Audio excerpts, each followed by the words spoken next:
نحمده ونصلي على رسوله الكريم اما بعد فقد قال الله تبارك وتعالى كما ورد في سورة البقرة اعوذ بالله من الشيطان الرجيم بسم الله الرحمن الرحيم وإذ قال ربك للملائكة إني جاعل في الأرض خليفة وقال عز وجل كما ورد في سورة صاد يا داود إنا جعلناك خليفة في الأرض فاحكم بين الناس بالعدل وقال جل وعلا كما ورد في سورة النور وعد الله الذين آمنوا منكم وعملوا الصالحات ليستخلفنهم في الأرض كما استخلف الذين من قبلهم وَلَيُمَكِّنَنَّ لَهُمْ دِينَهُمُ الَّذِي ارْتَضَىٰ لَهُمْ وَلَيُبَدِّلَنَّهُم مِّن بَعْدِ خَوْفِهِمْ أَمْنًا يَعْبُدُونَنِي لَا يُشْرِكُونَ بِي شَيْئًا وَمَن كَفَرَ بَعْدَ ذَلِكَ فَأُولَٰئِكَ هُمُ الْفَاسِقُونَ صدق اللہ العظیم۔ رب اشرح لي صدری ويسر لي أمری واحلل عقدۃ من لسانی یفقہوا قولی۔ اللہم ربنا الہمنا رشدنا واعذنا من شرور انفسنا اللہم ارنا الحق حقا وارزقنا اتباعہ وارنا الباطل باطلا وارزقنا اجتنابہ آمین یا رب العالمین۔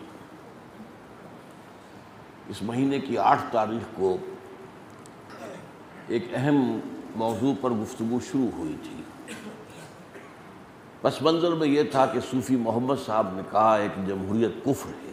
اس پر بڑی بحث جو ہے ہمارے ہاں اخبارات میں، ٹی وی پر، لوگوں میں آپس میں شروع ہو گئی۔ تو اس میں سوچنے کی بات تھی کہ جمہوریت عین کفر ہے یا عین اسلام ہے، اس کو سمجھنا چاہیے۔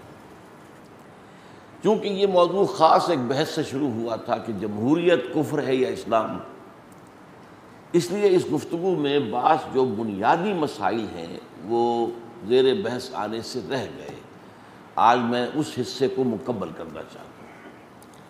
جو بات میں نے اصل عرض کی تھی، بنیادی طور پر جمہوریت کسے کہتے ہیں، ایسنشلی جمہوریت کیا ہے، ایسنس کسی چیز کا جو ہے لب لباب، تو ایسنشلی جمہوریت کیا ہے؟ اللہ کی حاکمیت،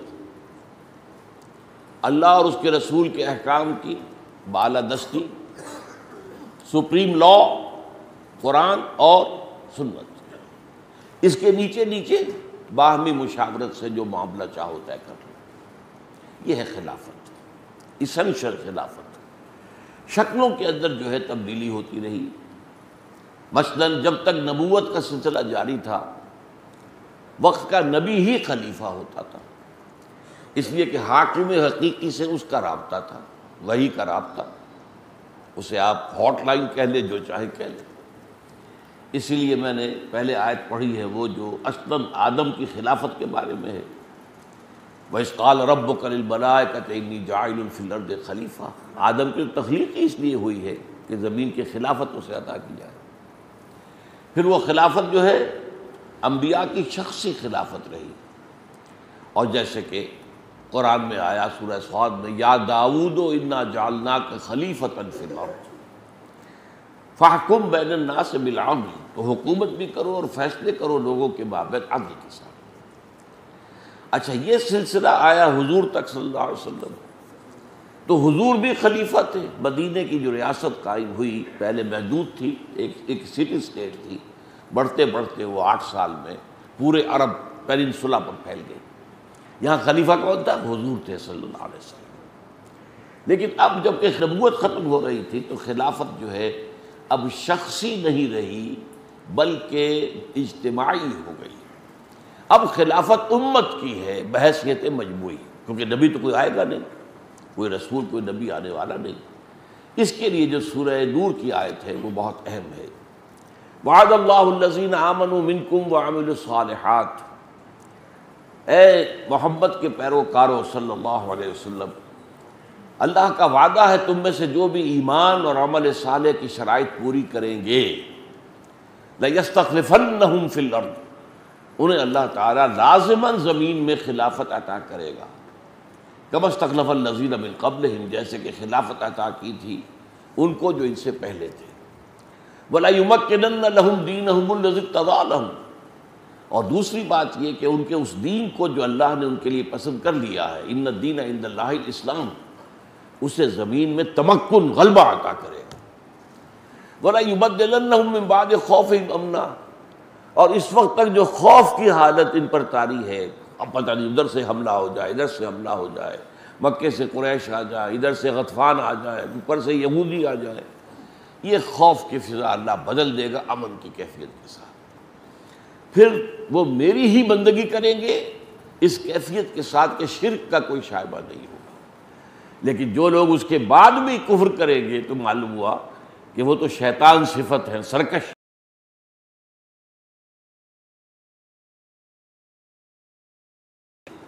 کہ یہ جو بات تین ہم نے سمجھی کہ اس خلافت اسینشلی اللہ کی حاکمیت، رسول اور اللہ کے احکام کی بالادستی، سپریم لا، اس کے نیچے جو دنیا میں دوبارہ ریپیٹ نہیں ہو سکتے۔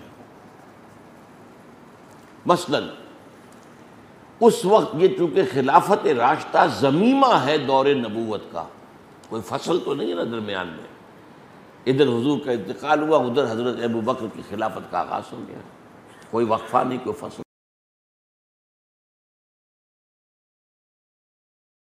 راشدہ ضمیمہ ہے دور نبوت کا، اس وقت کے بارے میں دو باتیں اچھی طرح ذہن میں رکھنی چاہیے۔ حضور کی دعوت اور تعلیم اور تربیت اور تزکیے کے نتیجے میں بحیثیت مجموعی بھی پورے ماحول پر خیر کا غلبہ تھا۔ یہ نہیں کہتے ہم کہ شر تھا ہی نہیں، لیکن شر مغلوب تھا، دبا ہوا تھا۔ بحیثیت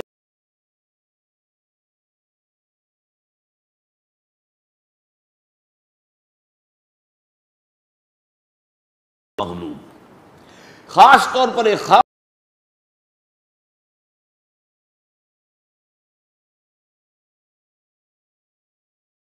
کہ جس انسان نے ایمان دیکھا ہے، چاہے ایک ہی مرتبہ دیکھا، وہ بھی صحابی ہو گیا۔ لیکن ایک مفہوم یہ ہے کہ وہ حضور کے بہت قریب رہتا تھا، جس سے حضور مشاورت کرتے تھے، صبح و شام جو لوگ حضور کے ساتھ رہتے تھے، جو تمام معاملات میں حضور کے ساتھ ساتھ تھے،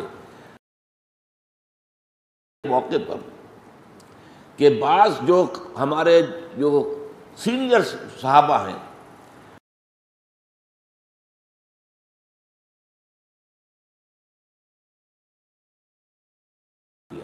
حضور نے خطبہ دیا، میرے صحابہ کو گالیاں مت دو، یقیناً تم میں سے کوئی شخص اگر کوہ احد جتنا اللہ کی راہ میں صدقہ دے گا تب بھی وہ میرے صحابی کا ایک مد جو اللہ کی راہ میں دے دینے کے برابر۔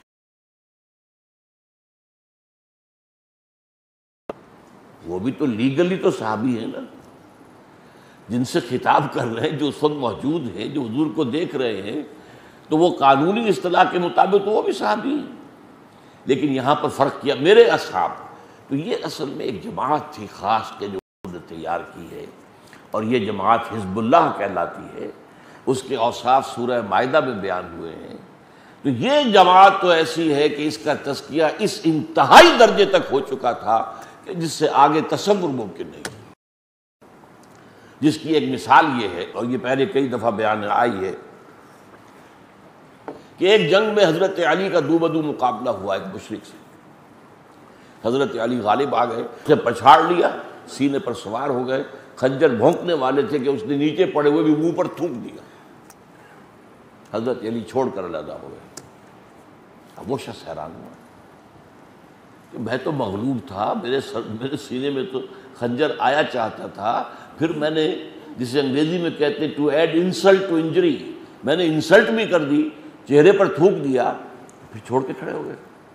اس نے پوچھا، فرمایا دیکھو میرا تم سے کوئی ذاتی جھگڑا نہیں، میں تو اللہ کے لیے قتل کر رہا تھا، اب تم نے جو میری توہین کی تو میرے نفس کے اندر انتقام کا جذبہ بھی پیدا ہوا، اب اگر میں قتل کرتا تمہیں تو خالصۃ للہ نہ کرتا، اپنے انتقام میں بھی کرتا، یہ میں تیار نہیں اس کے لیے۔ اب آپ سوچئے عین حالت جنگ میں بھی اپنی نیت کے اوپر احتساب، خود احتساب، سیلف سینسر.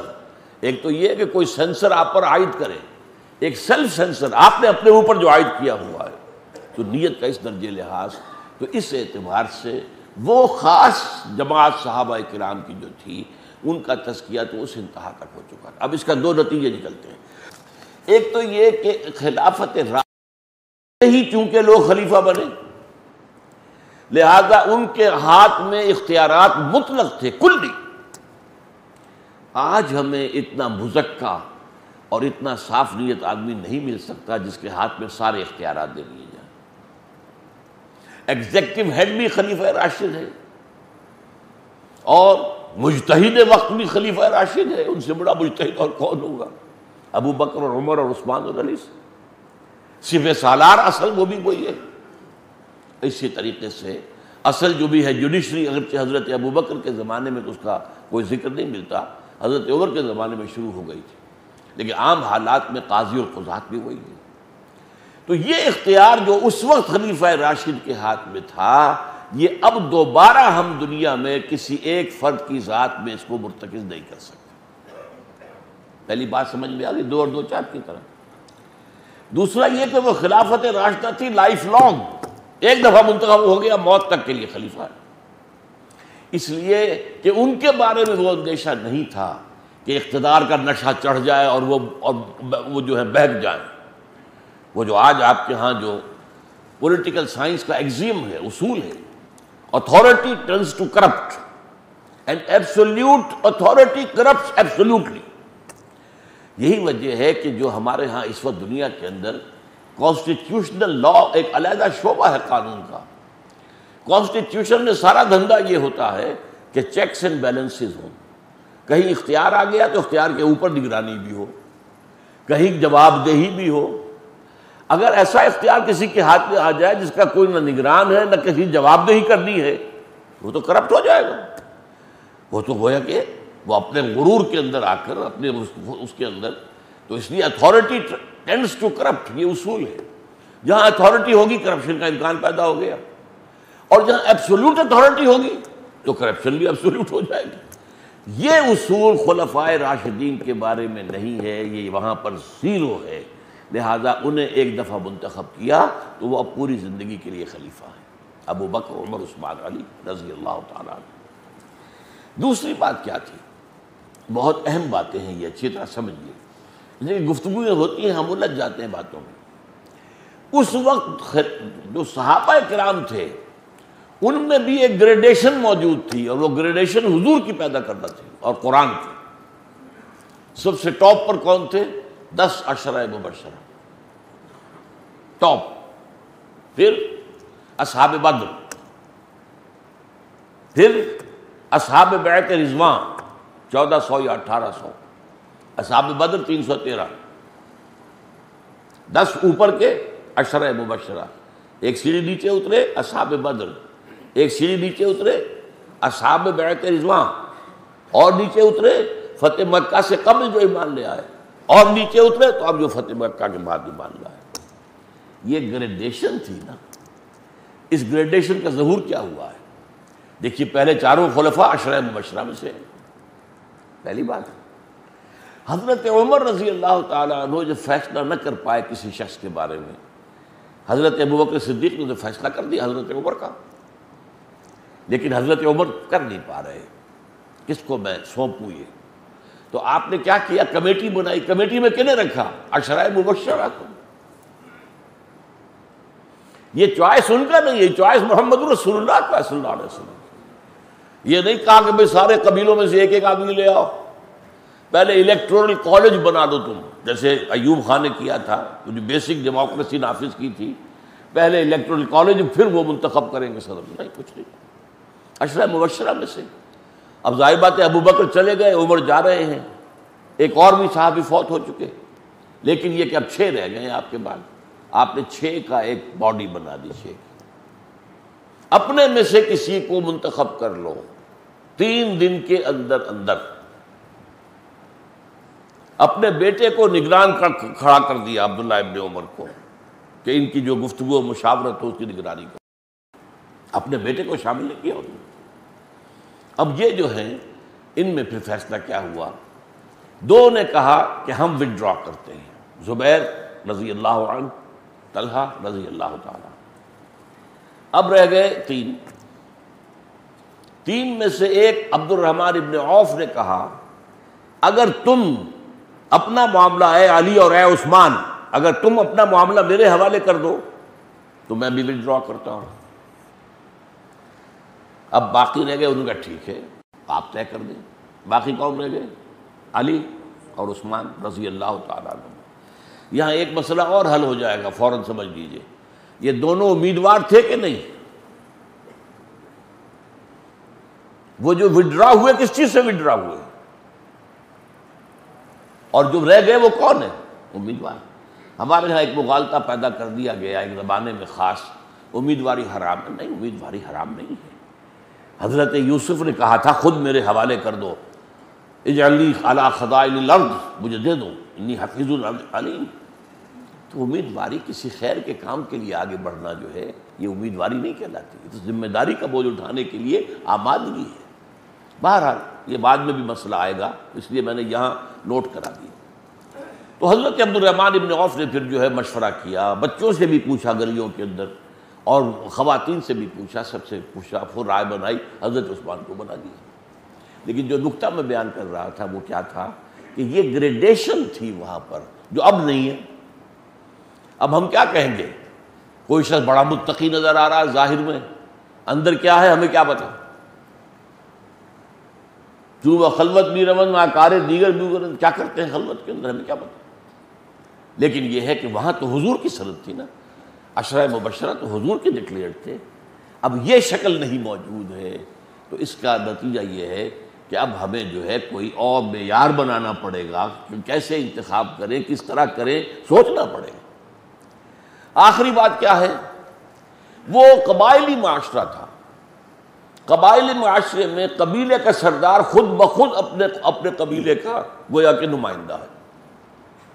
اب قبیلے کے ایک ایک آدمی سے پوچھنے کی ضرورت نہیں ہے، elders of the tribes, elders of the clans, وہ جمع ہو کر طے کر لیں، بس مشورے کا حق ادا ہو گیا۔ امرہم شورا بینہم، وہ ایک ایک شخص کو ووٹ دینا، اس کی گنتی کرنا، اس کی کوئی ضرورت ہی نہیں۔ تو یہ وہ چیزیں ہیں کہ جو خلافت راشدہ کے خصائص ہیں، اب دوبارہ دنیا میں نہیں آ سکتے۔ اسنشل خلافت آ جائے گی کہ حاکمیت اللہ کی اور بالادستی کتاب و سنت کی، سپریم لا قرآن اور سنت، اور اس کے نیچے نیچے باہمی مشاورت، میوچول کنسلٹیشن سے معاملہ طے کر لوں۔ یہ بہت اہم باتیں ہیں، ان کو سمجھنے کی ضرورت ہے۔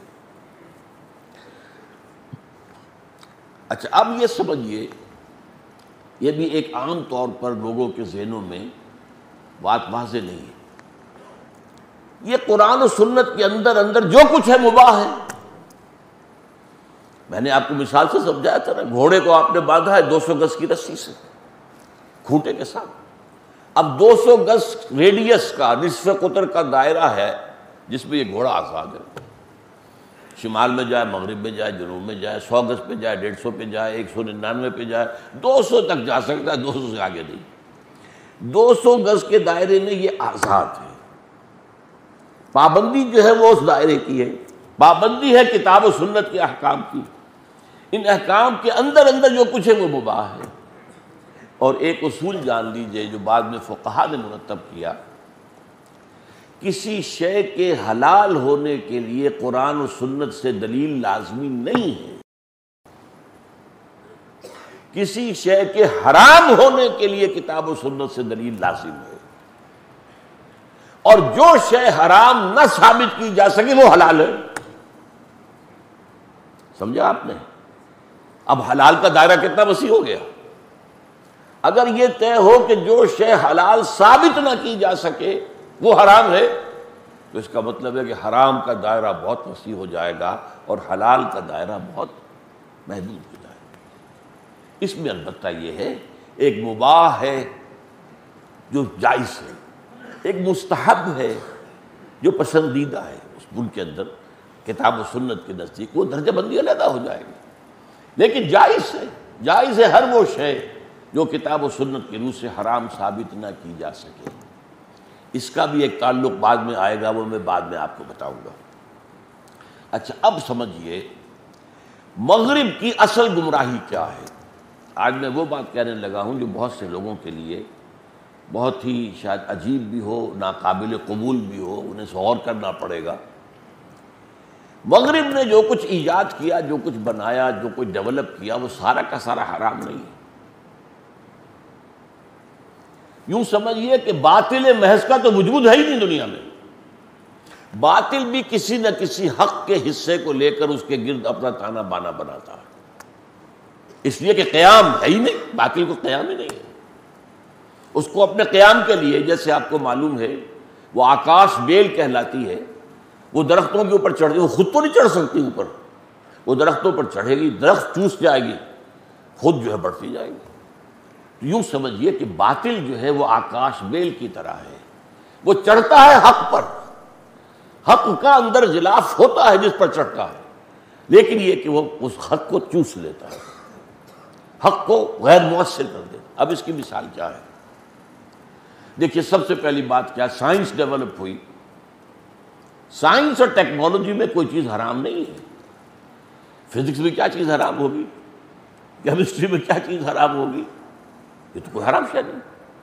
اور سائنس اور ٹیکنالوجی سے جو اسلحہ بنا وہ بھی حرام نہیں ہے، اس کا استعمال اگر غلط ہو رہا ہے تو حرام ہو جائے گا۔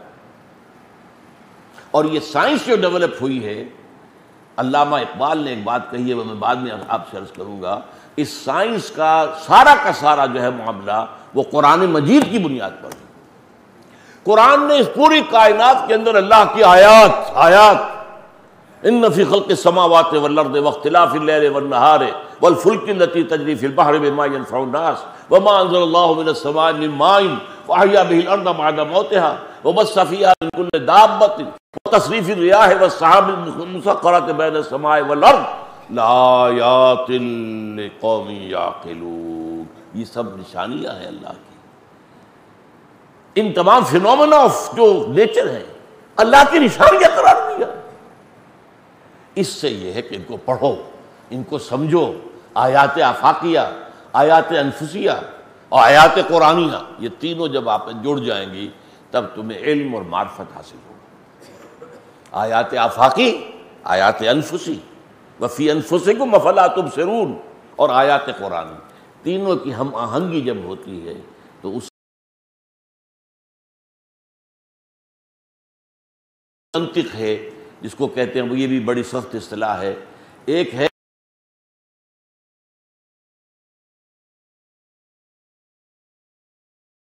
اصولوں سے اس کے بال کے کھال اتار رہے ہیں اور بال کی کھال اتار رہے ہیں، ایک ہے استقرائی۔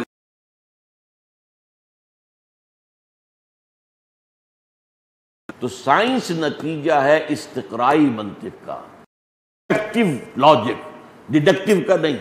ارسطو کی منطق ڈیڈکٹیو ہے، استخراجی ہے، اور قرآن نے بتائی ہے اصل میں انڈکٹیو لاجک، جس سے سائنس بنی ہے۔ پہلی بات تو یہ سمجھ میں آ گئی، لیکن سائنس پروان کہاں چڑھی؟ ہمارے ہاں نہیں چڑھی۔ بنیادیں ہم نے دیں، بنیادیں ہم نے جو ہے جو داخل کی، لیکن ڈیولپ وہاں ہوئی، ہم نے تو نہیں کی۔ یہ بجلی کس نے ڈیولپ کی؟ ہم استعمال کر رہے ہیں۔ یہ لاؤڈ اسپیکر کس نے بنایا؟ ہم استعمال کر رہے ہیں۔ یہ ٹرینیں کس نے ایجاد کی تھی؟ ہوائی جہاز کس نے ایجاد کیے تھے؟ ہم استعمال کر رہے ہیں۔ ان چیزوں میں کوئی شے حرام نہیں ہے، ہاں ان کا استعمال حرام ہو جائے گا۔ نمبر 2، جو سوشل کانسیپٹ دیے تھے اسلام نے،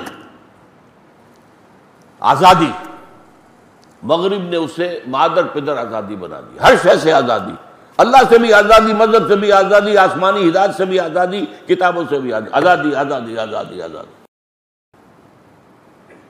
آزادی اسلام نے دی تھی، حریت اسلام نے دی تھی، بیسک جو ویلیو ہے وہ اسلام کی عطا کردہ ہے، لیکن یہ جو اس کو مادر پدر آزاد بنا، یہ مغرب نے بنایا، عورت کو مرد کے بالکل برابر کر دیا۔ نتیجہ کیا ہوا؟ خاندان ختم ہو گیا۔ اب شوہر اور بیوی کہ دونوں، ہمارا دونوں کا اختیار برابر ہے، تو چلے گا ادارہ؟ کوئی ادارہ چل سکتا ہے جس کے ہیڈ جو ہے 2 ہوں؟ آپ کو ہیڈ تو ایک رکھنا پڑے گا۔ آپ کی کوئی کمپنی ہے کاروبار کے لیے، مینیجنگ ڈائریکٹر ایک ہوگا، ڈائریکٹر آپ 100 رکھ لیں کوئی پرواہ نہیں، مینیجنگ ڈائریکٹر تو ایک ہوگا، پریزیڈنٹ تو ایک ہی ہوگا، 2 تو نہیں ہو سکتے۔ اس اعتبار سے وہ ایک تھاٹ دیا، انسان کی غلامی سے نجات دی، اس کو انہوں نے آگے بڑھا کر آزادی کا قرآن کا دیا ہوا مساوات، لِكَيْ لَا يَكُونَ دُولَةً بَيْنَ الْأَغْنِيَاءِ مِنْكُمْ، دولت جو ہے صرف تمہارے اغنیاء کے مابین نہیں گردش میں رہنی چاہیے۔ کس نے دیا؟ اسلام نے دیا، قرآن نے دیا۔ کمیونزم نے مساوات کا نعرہ لگا کر اور وہ جو نظام تجویز کیا وہ بالکل غیر فطری نظام ہے۔ اب میں آپ کو اقبال کا جملہ سنا رہا ہوں جو ان کے خطبات ہیں، the construction of religious thought in Islam, اس کے دیباچے میں کہتے ہیں the inner core of the present western civilisation is Quranic. Inner core ایک ہے، اس کے گرد جو ہیں وہ غلاف ہیں، یہ غلاف مغرب نے جو ہے غلط چڑھا دیے ہیں اس کے اوپر، ورنہ کور کیا ہے؟ سائنس کا کور قرآن، آزادی قرآن، مساوات قرآن، فریٹرنٹی قوت انسانی قرآن دے رہا۔ لیکن ان چیزوں کے اوپر جو غلاف چڑھائے ہیں مغرب نے، اور اس میں اصل کام کیا ہے؟ مغرب سے مراد یہاں کیا ہے؟ گمراہ کرنے والا وہاں پر یہودی، اس نے کیا گمراہ، اس نے بدلہ لیا ہے، وہ بدلہ لے رہا ہے پوری دنیا سے۔ سب سے پہلے اس نے عیسائیوں سے بدلہ لیا، اسے اپنے پنجوں میں جکڑ لیا عیسائیوں کو۔ 2.25 ارب دنیا میں ہے لیکن یہودیوں کے شکنجے میں ہے، عیسائیت، عالم عیسائیت یہودیت کے شکنجے میں، اور اب وہ بدلہ لینے پر تلا ہوا ہے عالم اسلام سے۔ یہ جو کچھ اس وقت دنیا میں ہو رہا ہے، ہم یہ اس کا پس منظر کیا ہے، یہ تو ہم صرف امیجیٹ واقعات کو سمجھ رہے ہیں نا، کہ یہ بالاکنڈ میں جو ہو رہا ہے ہم اس کا جو ہے جو امیجیٹ پاس ہے وہ کیسے ہے، اصل میں کیا چل رہا ہے، کھیل کیا ہے، بالائی طور پر کیا معاملہ چل رہا ہے، کیا فیکٹرز ہیں، کیا عوامل ہیں۔ یہ میری گفتگو کا موضوع تو یہ سن 80 سے ہے، اور لوگ جو ہے کہا کرتے تھے خام خواہ ڈاکٹر صاحب ڈراتے بہت ہیں، اب آج کل ان کو کہنا پڑ رہا ہے کہ صاحب وہی کچھ سب سامنے آ گیا ہے جو ڈاکٹر صاحب کہتے تھے۔ اس لیے کہ میں اس کو، میری 2 آنکھیں جو ہیں، ایک اللہ کی کتاب، ایک احادیث، اور احادیث نبی کی بھی، اور پہلے جو رسول ہیں ان کی بھی پروفیسیز، آخر وہ بھی نبی تھے، ان کی بھی جو پیشن گوئیاں ہیں، ان دونوں کے حوالے سے میں بات سمجھیے۔ بہرحال اچھا، اس کا جو حاصل میں نکالنا چاہتا ہوں کہ اسینشل خلافت جو میں نے 3 باتیں منگائی، اس کے ساتھ اب انسٹیٹیوشنز جو ادارے بنائے ہیں مغرب نے وہ ہمیں اختیار کرنے ہوں۔ این خلافت راشدہ کا ریپلکا، اس کی کاپی جو ہے کاربن کاپی دنیا میں نہیں آ سکتی۔ اب جو آئے گا وہ کیا ہوگا؟ نمبر 1 دیکھیے، اس تھاٹ نے دنیا میں معین کیا ہے، ریاست اور ہے، حکومت اور ہے۔ اسٹیٹ پاکستان، حکومت پیپلز پارٹی کی یا کسی اور کی یا اس کی یا اس کی۔ ہم لائل کس کے ہیں؟ ریاست کے، حکومت کے لائل نہیں ہے۔ حکومت بدلنے کا ہمارا حق ہے، سمجھ رہے آپ؟ انتخابات کے ذریعے سے بدل دیں یا کسی عوامی تحریک کے ذریعے سے بدل دیں، ہمارا حق ہے۔ یہ پہلے تو نہیں تھا دنیا میں نا۔ یہ 3 پلرز، ایگزیکٹو یعنی حکومت، انتظامیہ، نمبر 2 لیجسلیٹو قانون سازی، اور نمبر 3 جوڈیشری۔ اب یہ جو 3 ادارے ہیں، ظاہر بات ہے اس طرح علیحدہ علیحدہ ڈیمارکیٹڈ، علیحدہ علیحدہ معین طور پر خلافت راشدہ میں موجود نہیں تھے، یہ مغرب نے ڈیولپ کیا ہے۔ اچھا، لیجسلیچر میں وہ معاملہ آ رہا ہے۔ اب بہت سے لوگ سمجھتے ہیں کہ اب قانون سازی کی کیا ضرورت ہے، قانون تو سارا موجود ہے۔ ارے بھائی نہیں ہے قانون سارا، نئے نئے مسائل پیدا ہو رہے ہیں دنیا کے اندر، اس میں مزید قانون سازی کرنی پڑے گی نا۔ آخر اجتہاد کا دروازہ کیوں رکھا گیا دین کے اندر؟ اب وہ لیجسلیچر جو ہے گویا کہ اجتہاد جو ہوگا وہ لیجسلیچر کے ذریعے سے ہوگا۔ یہ بات علامہ اقبال نے کہی، لیکن سمجھی لوگوں نے غلط ہے، ان کا بیٹا بھی غلط سمجھتا ہے اس کو۔ اقبال نے کہا کہ اب جو ہے اجتہاد وہ بذریعہ پارلیمنٹ ہوگا، اب لوگ یہ کہتے ہیں جو سیکولر، اس کا مطلب یہ پارلیمنٹ جو طے کر دے بس وہی ٹھیک ہے. میں نے کہا قطعاً غلط. اجتہاد کے بارے میں دو باتیں علیحدہ سمجھ لیں. ایک ہے اجتہاد کرنے والا، ایک ہے اجتہاد کو نافذ کرنے والا. دو چیزیں علیحدہ ہیں. اجتہاد کر رہے تھے قاضی ابو یوسف، نافذ کون کر رہا تھا؟ وہ تو ہارون الرشید نافذ کر رہا تھا. قاضی ابو یوسف کے پاس تو طاقت نہیں تھی. اور تقریباً 1000 سال کے بعد عالمگیر اورنگزیب کے زمانے میں ضرورت پیش ہوئی کہ فقہ حنفی کو اپڈیٹ کیا جائے. ایک کمیٹی بنا دی گئی علماء کی، پورے تمام صوبوں میں فرمان چلا گیا، جو ٹاپ کے آپ کے ہاں فقہا ہیں ان کو نام دے دیجئے. ان سب کو جمع کر لیا پورے ہندوستان سے. انہوں نے بیٹھ کے نئے فتاوا مرتب کیے. ان کا نام کیا ہے؟ فتاوائے عالمگیری. یہ فتاوا عالمگیر کے تو نہیں تھے نا، لیکن ان فتاوا کو نافذ کیا وہ مولوی کر سکتے تھے؟ نافذ کس نے کیا؟ عالمگیر نے کیا. اسی طرح آج جو ہے اجتہاد کریں گے، علماء کریں گے. اسی میں یہ بھی آیا، کوئی بریلوی عالم کر رہا ہے، کوئی دیوبندی عالم کر رہا ہے، کوئی اہل حدیث عالم کر رہا ہے، کوئی شیعہ عالم کر رہا ہے. اجتہاد ہو رہا ہے معاشرے کے اندر، اس میں لوگ جو ہے ان کی رائے بن رہی ہے. فیصلہ کہاں ہوگا؟ وہ پارلیمنٹ میں ہوگا. یہ ہے اجتہاد جو ہے بذریعہ پارلیمنٹ.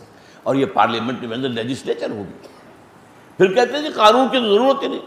بھائی معاملات میں بہت سی چیزیں ایسی ہیں جو مباحات میں سے ہے. مثلا سب سے نمبر 1 لیجئے، ریاست یونٹری ہوگی وحدانی، یا وفاقی ہوگی فیڈرل، یا کنفیڈرل ہوگی. قرآن نے تو کسی کو بھی لازم نہیں کیا، نہ حدیث نے لازم کیا. آپ کا فیصلہ ہے، آپ کی اکثریت جو طے کرے. ہاں خلافت راشدہ وحدانی تھی، یونٹری تھی. آج بھی دنیا میں بعض ممالک ہیں، بنگلہ دیش ہے یونٹری ہے، کوئی صوبے ہے ہی نہیں وہاں، کوئی گورنر نہیں، کوئی صوبائی اسمبلیاں نہیں. ایران یونٹری ہے، وہاں کوئی صوبے کے گورنرز ہوتے ہیں. وہاں پر صوبے ہیں، گورنر ہیں. بنگلہ دیش میں تو صوبے بھی نہیں ہے، تو اتنا چھوٹا ہے، وہ تو آبادی سے بھرا ہوا ہے. بس اس کے اندر جو ہے وہ تو رقبہ تو کچھ ہے ہی نہیں بیچارے میں. وہاں صوبے ہیں لیکن وہاں گورنر ہے، صرف کوئی اسمبلی نہیں. لیکن یہ کہ بہرحال اس میں شریعت کا کوئی آپ پر لزوم نہیں ہے کہ یہ کرے یا یہ کرے یا یہ کرے. پارلیمانی نظام ہو یا پریزیڈنشل نظام ہو، شریعت کے نزدیک دونوں مباح ہیں، کوئی حرام نہیں. ہاں خلافت راشدہ سے نزدیک تر یہ پریزیڈنشل نظام ہے. ایگزیکٹو اتھارٹی ایک شخص کے ہاتھ میں، جیسے آج امریکہ میں ہے. اور آپ کو معلوم ہے وہاں کانگریس کا ممبر ہونا ضروری نہیں ہے. کانگریس کا ممبر ہونا وزیر بننے کے لیے ضروری نہیں ہے، سینٹ کا ممبر ہونا ضروری نہیں ہے. ہاں آپ نے صدر کو چن لیا ہے ٹاپ کا، اب وہ دیکھے گا مالیات کا ماہر سب سے بڑا کون ہے ملک میں، اس کو لے آئے گا. چاہے وہ یونیورسٹی کا پروفیسر ہو. فورن ریلیشنز کا سب سے بڑا ماہر کون ہے، آ جاؤ بھائی. سیکریٹری کہلاتے، وزیر تو کہلاتے ہی نہیں وہاں پر. Secretary of state Hillary Clinton, secretary of defence, secretary کہلاتے. اچھا، اور بلکہ اگر کوئی صدر چاہے کہ وہ کانگریس میں سے لے لے کسی کو اپنا وزیر سیکریٹری، تو اسے وہاں سے استعفیٰ دینا پڑے گا، تاکہ جو ایگزیکٹو ہے اور جو لیجسلیٹو ہے دونوں علیحدہ رہیں. بالکل پارلیمانی نظام میں یہ گڑبڑ ہوتے ہیں، اور یہ پارلیمانی نظام بہت غیر مستحکم نظام ہوتا ہے. اسمبلی میں 300 آدمی کل ہیں، آپ کے پاس 272 ہیں، دوسروں کے پاس 228 رہیں گے، آپ کی حکومت ہو گئی. اب اگر چند آدمی ادھر چلے جائیں تو آپ کی حکومت ختم. میڈک پھدک کر ادھر گئے اور حکومت ختم. وہاں کیا ہے، کانگریس میں کسی کی اکثریت ہو، سینٹ میں کسی کی اکثریت ہو، صدر جو منتخب کر لیا گیا ہے وہ 4 سال رہے گا. کنٹینیوٹی. یہاں کیا ہوتا ہے، پارلیمنٹ پھدک نہ جائے لوگ تو ان کو رشوتیں دیتے ہیں، ان کے سارے غلط مطالبے بھی پورے کرتے ہیں، کیونکہ انہی پر تو دار و مدار ہے. اگر چند آدمی کٹ گئے تو حکومت ختم. لہذا سارا معاملہ جو ہے وہ انہی مینڈکوں کو سنبھالنے پر ساری توجہ رہتی ہے. وہ باقی گڈ گورننس کہاں سے آ جائے گی. پارلیمانی نظام انتہائی نامعقول نظام ہے، نامعقول. یہ 2 سینٹرز آف پاور بنانا چاہتے ہیں، صدر اور وزیر اعظم. اب ان میں کیا توازن ہوگا؟ یا تو صدر جو ہے چودھری فضل الہی بن کر رہ جائے گا، کوئی حیثیت ہی نہیں اس کی. اور پرائم منسٹر جو ہے وہی سب کچھ ہوگا جو ذوالفقار علی بھٹو تھا، یا صدر جو ہے وہ ضیاء الحق ہوگا اور پرائم منسٹر بیچارہ جنیجو ہوگا، جب چاہو کال پکڑ کے نکال دو، یہی ہوگا نا۔ یہ اصل میں برطانوی نظام کی وجہ سے جہاں بھی برطانوی حکومت رہی ہے وہاں یہ پارلیمانی نظام ہے، اس لیے کہ ان کے ہاں کیا ہے، اپنے بادشاہ اور اپنی ملکہ کو تو لازماً کندھے پہ اٹھائے رکھنا ہے، صدر تو وہ رہے گے، ہیڈ آف دی اسٹیٹ ملکہ، head of the government prime minister. یہ دوئی جو ہے، یہی در حقیقت جو ہے یہ سنویت، یہ جو ہے عدم استحکام کا سبب بنتی ہے، طے ہی نہیں ہوتا۔ اب 17ویں ترمیم ہے، جب چاہے صدر جو ہے وہ پارلیمنٹ کو بھی ختم کر دے، وزیر اعظم کو بھی کہا جاؤ چھٹی کرو، یہ اس کو چھوڑنے کے لیے تیار ہی نہیں، حالانکہ اس سے پہلے طے ہو چکا کہ اس طرح ترمیم کو ختم کر دیں گے۔ جو بے نظیر کے درمیان اور جو نواز شریف کے درمیان معاہدے ہوئے، لیکن یہ کہ وہ زرداری کے ہاتھ میں طاقت ہے، طاقت والا کہاں چھوڑتا ہے طاقت۔ اچھا، اسی طریقے سے ایک خیال یہ ہے کہ اسلامی ریاست میں 2 پارٹیاں 3 پارٹیاں نہیں ہو سکتی، یہ بھی غلط ہے۔ کمیونزم کی ناکامی کا سب سے بڑا سبب یہ 1 پارٹی گورنمنٹ۔ اب ہے کہ پارٹی، اس کے ممبر اگر آپ ہیں تو آپ کا ووٹ ہے، اس کے ممبر نہیں تو آپ کا ووٹ نہیں ہے۔ اس حوالے سے وہاں کا نظام جو ہے غیر فطری تھا۔ ہاں یہ ضرور ہے کہ ہر پارٹی اپنا مینیفیسٹو جو ہے اس میں خلاف اسلام کوئی شے نہیں لا سکتی۔ جب یہاں قانون سازی خلاف اسلام نہیں ہو سکتی تو آپ اپنے مینیفیسٹو میں بھی نہیں رکھ سکتے۔ مجھے حق ہوگا، میں کہوں گا فلاں پارٹی جو ہے اس نے جو مینیفیسٹو دیا اس میں سے فلاں شک جو ہے کتاب و سنت کے منافی ہے، I shall prove it in the supreme court, اور اس کے بعد یہ کہ اس کو ختم کرنا پڑے گا۔ تو مینیفیسٹوز پر کنٹرول ہوگا کہ وہ کتاب و سنت سے باہر نہ جائے۔ باقی مباحات کے اندر بہت سی باتیں ہو سکتی ہیں۔ اب مثلاً یہ کہ صوبے اگر آپ وفاقی حکومت بناتے ہیں تو صوبوں کے اختیارات کتنے ہونے چاہیے، مرکز کے کتنے ہونے چاہیے، ابھی کہیں لکھے ہوئے تو نہیں ہے نا کتاب و سنت میں۔ جو آپ کا بجٹ ہے اس کا ایلوکیشن سب سے بڑا مسئلہ بجٹ کا ہوتا ہے۔ تعلیم پر کتنا خرچ کریں گے، صحت پر کتنا خرچ کریں گے، انتظامیہ اسٹیبلشمنٹ پر کتنا خرچ کریں گے، یہ کون فیصلہ کرے گا؟ یہ پارلیمنٹ فیصلہ کرے گی۔ اس اعتبار سے یہ چیزیں مباحات کے درجے میں ہیں اور یہ پارلیمنٹ کے فیصلہ کرنے کی چیزیں ہیں۔ یہ نہیں صاحب میں نے کہا تھا آپ سے کہ ان کا کوئی ذہنی سطح اونچی نہیں ہے، خلوص و اخلاص کا مجسمہ ہے ایک شخص، وہ انتہائی، اسی لیے اس کا بہت اثر ہے سوات کے علاقے میں، بہت اثر ہے۔ اچھا، انتخابات، اب بعض لوگ کہتے ہیں جو میں پہلے ثابت کر چکا ہوں، امیدواری حرام نہیں ہے۔ اب انتخابات میں سوال پیدا ہوتا ہے ووٹ کون دے گا؟